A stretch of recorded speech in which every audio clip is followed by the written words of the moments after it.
بسم اللہ الرحمن الرحیم۔ السلام علیکم ورحمۃ اللہ وبرکاتہ۔ عزیز طلبہ، مطالعہ پاکستان کے ویڈیو لیکچر میں آپ کو خوش آمدید کہتے ہیں اور امید کرتے ہیں کہ آپ خیریت سے ہوں گے۔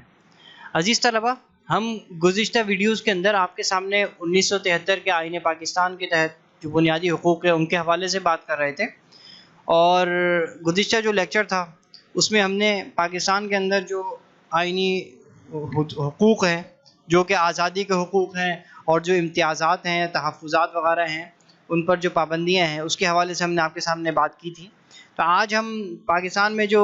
بنیادی حقوق ہیں ان کی جو کبھی کوئی خلاف ورزی ہو جاتی ہے، یا جو بنیادی حقوق ہیں جن کے اوپر کوئی شخص عمل نہیں کر رہا ہوتا اور وہ دوسروں کے حقوق کو غصب کر رہا ہوتا ہے، تو اس کے حوالے سے جو قوانین ہیں اس حوالے سے آج ہم آپ کے سامنے بات رکھتے ہیں۔ عزیز طلبہ، سب سے اہم چیز جو بنیادی حقوق کی خلاف ورزیوں میں آتی ہے وہ ہے غربت اور تعلیم کی کمی۔ پاکستان میں عموماً تعلیم کی کمی کی وجہ سے لوگوں میں بنیادی حقوق کا جو شعور ہے وہ پیدا ہی نہیں ہوا ہے، اور یہ کسی بھی ملک کی ترقی کے لیے بہت زیادہ نقصان دہ ہوتا ہے، کیونکہ غربت، مفلسی اور بے روزگاری جو ہوتی ہے یہ سب سے بڑی محرومی ہے، اور خون پسینہ ایک کر کے بھی اگر زندگی کی بنیادی ضروریات پوری نہ ہو تو کوئی بھی شخص مزید سختیاں برداشت کرنے کے بجائے پھر وہ پرتشدد جو معاملات ہوتے ہیں اس کے اندر پھر اتر آتا ہے، اور خاص طور پر اعلیٰ جو تعلیمی یافتہ نوجوان ہیں وہ زیادہ تیزی سے اس منفی رویے کا شکار ہوتے ہیں کہ اگر ان کے اندر قابلیت اور استطاعت بھی موجود ہو اور مگر ان کو کوئی باعزت روزگار جو ہے وہ عرصہ دراز سے میسر ہی نہ آئے، تو وہ پھر کیا کرتے ہیں، تخریبی جو سرگرمی ہے اس کے اندر مبتلا ہو جاتے ہیں۔ اور تعلیم کی کمی کا ایک نمایاں سبب تعلیم کی سہولیات میں کمی بھی ہے، جس کا تاحال کوئی خاطر خواہ اطمینان بخش تدارک جو ہے وہ نہیں کیا گیا ہے، اور شرح خواندگی کے لحاظ سے ہم پاکستان کو دیکھیں تو دنیا کے انتہائی کم پڑھے لکھے معاشروں میں سے یہ ایک معاشرہ ہے۔ دیہی جو علاقے ہیں ان میں سینکڑوں اسکول ایسے ہیں جن کی کوئی عمارت سرے سے موجود ہی نہیں ہے، اور اگر کوئی عمارت موجود بھی ہے تو وہاں پر گائے بھینسیں جانور وغیرہ جو ہے وہ بندھے ہوئے ہیں، اور درس کا سلسلہ اگر کسی جگہ کے اوپر جاری بھی رکھا ہوا ہے کسی گاؤں دیہات کے اندر تو وہ مٹی کے جو کچے فرش ہیں ان پر ہی جاری رکھا جاتا ہے، اور جبکہ اسکولوں کی ایسی تعداد بہت زیادہ ہے جو اگرچہ عمارت تو رکھتی ہے لیکن نہایت ہی خستہ حالت میں ہے، اور میلوں کا سفر طے کر کے بچے جو ہے وہ اسکول پہنچتے ہیں تو وہاں پر کیا دیکھتے ہیں کہ استاد جو ہے وہ موجود نہیں ہے، اور جو بچے ہیں، جو طلباء ہیں، ان کے وہ قیمتی وقت کے ضیاع کا باعث بنتی ہے، اور ملک کی کثیر تعداد جو ہے وہ ناخواندہ ہونے کے باعث اپنے بنیادی حقوق سے بہرہ مند ہی نہیں ہے، اور ان کو اس بات کا شعور ہی نہیں ہے کہ ان کو کون کون سے حقوق جو ہیں وہ حاصل ہیں۔ اس کے بعد ہم دیکھیں تو ہمارے ہاں قانون کی حکمرانی جو ہے اس کا بھی ہمیں فقدان نظر آتا ہے، کیونکہ قانون کی نگاہ میں سب لوگ برابر ہونے چاہیے،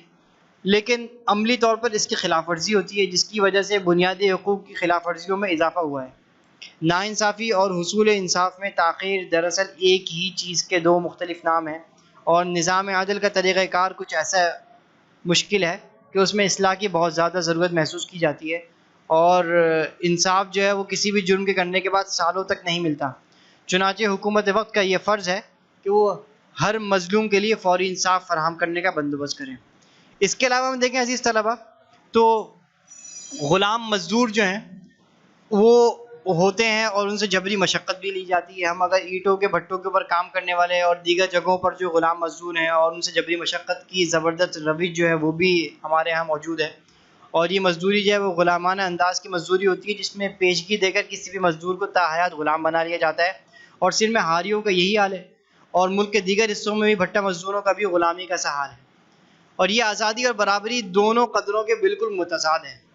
اور اسے انسانی حقوق کی شدید خلاف ورزی بھی کہا جا سکتا ہے، اور امید کی جانی چاہیے کہ حکومت وقت اس جانب بھی توجہ لے گی اور ان معاملات کو بھی درست کرے گی۔ اس کے علاوہ ہم دیکھیں تو جو مختلف قبائل ہیں ان کے جو رسوم اور رواج ہیں، اور پاکستان میں معاشرے کے اندر ایسی انگنت روایات موجود ہیں جو انسانی زندگی کو مشکل ترین بنانے کا جو ہے وہ موجب ہے،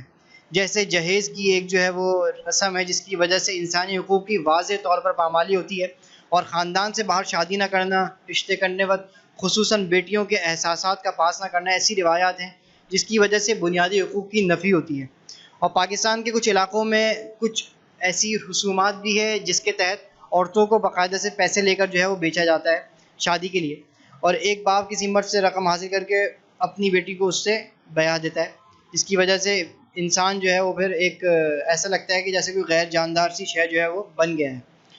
اور شوہر کے گھر میں اس کی زندگی جو ہوتی ہے وہ پھر ایک غلاموں کی سی ہوتی ہے، کیونکہ وہ ذاتی ملکیت پھر مانی جاتی ہے، اور اسی وجہ سے پھر بہت سارے خاندانوں کے اندر صلح کی غرض سے جو ہے وہ شادیاں کر دی جاتی ہیں، اور یہ دونوں قبیلوں کے درمیان پھر پرامن ہونے کا فیصلہ کر دیا جاتا ہے۔ یہ بھی آزادی اور برابری کی جو اقدار ہیں ان کے خلاف ہے۔